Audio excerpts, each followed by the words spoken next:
Algunos se preocupan por la economía, las cosas se miran color de hormiga. Las bolsas de valores han bajado de 14,000 a 8,000 puntos. Las casas han rebasado el récord de foreclosures. Muchos han perdido trabajos y a otros les han quitado horas. El gobierno debe varios trillones de dólares a China. Se dice que la moneda americana desaparecerá en el futuro y será cambiada por una moneda llamada Amero. Los tacos de carne asada ya subieron de $1 a 1.25. Eso me preocupa muchísimo. Los gansitos cada rato están más chiquitos, parecen pollitos. El coyote ya subió, antes cobraba $3,000, ahora cuesta $4,000 para pasar a alguien por la garita.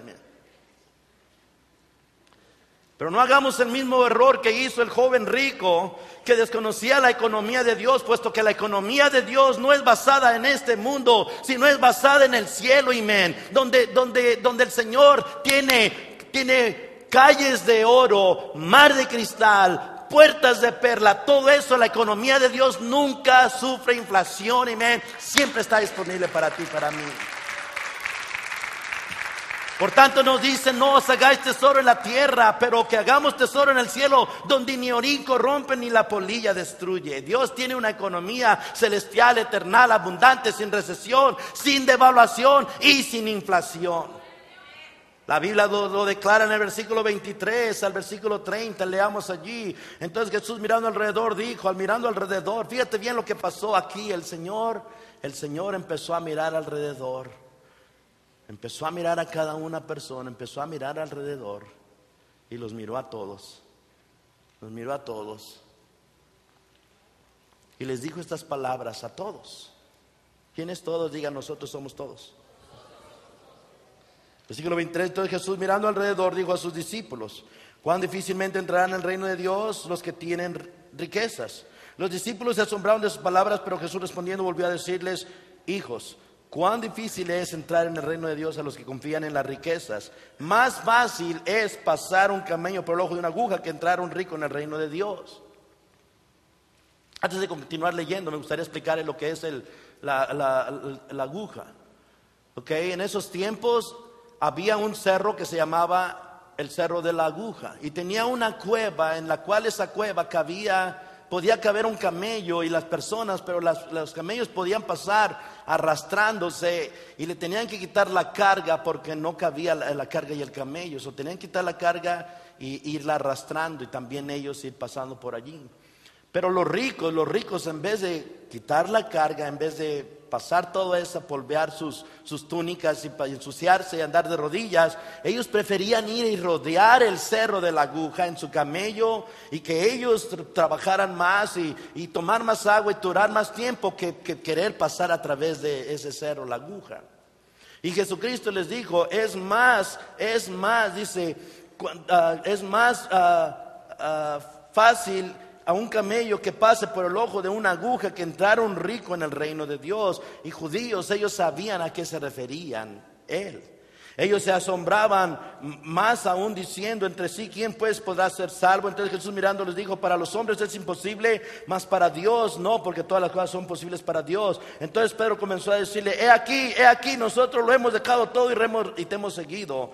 Jesús le respondió y dijo: de cierto os te digo que no hay ninguno de vosotros que haya dejado casa o hermanos, hermanas, padre o madre o mujer e hijos o tierras por causa de mí y del evangelio, que no reciba 100 veces más ahora en este tiempo casas, hermanas, hermanos, madres, hijos y tierras con persecuciones, y en el siglo venidero la vida eterna. Pero muchos serán los postreros y los postreros serán primeros.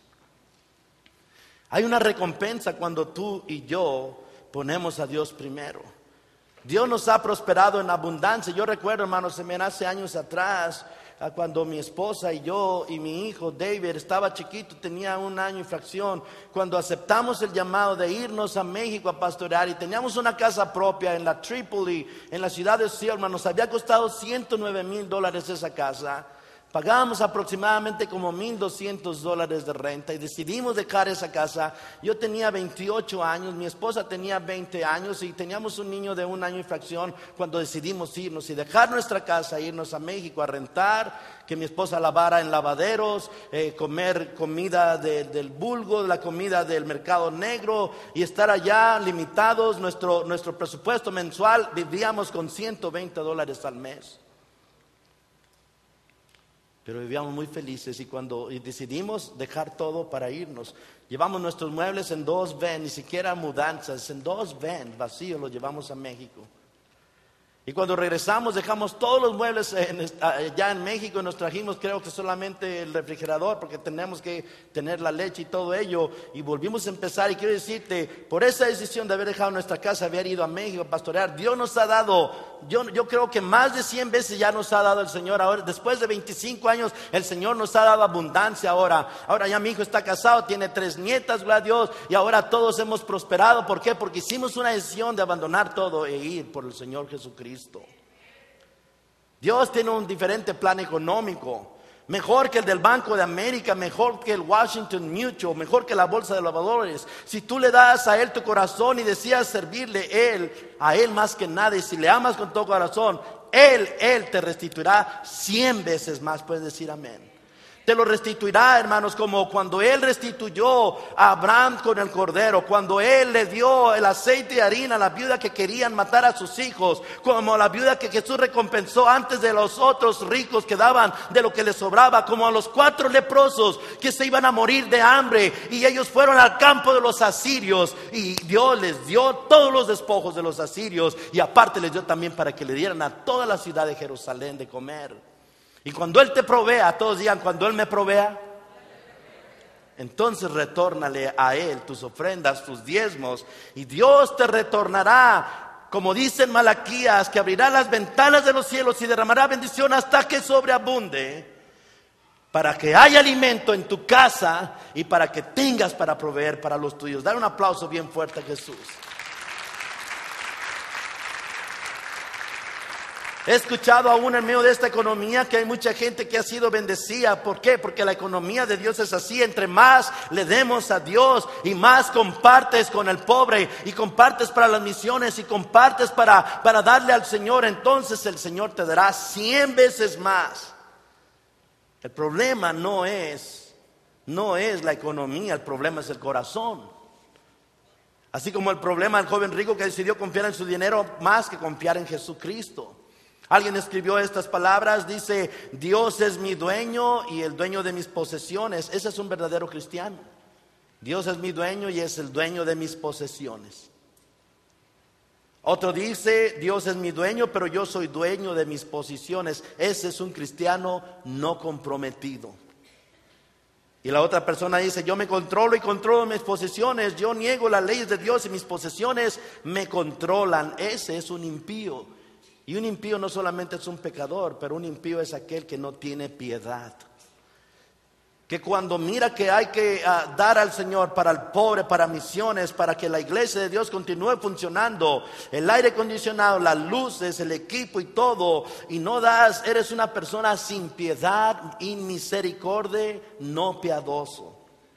Miremos la tercera evaluación, la número 3, y esta es la evaluación espiritual.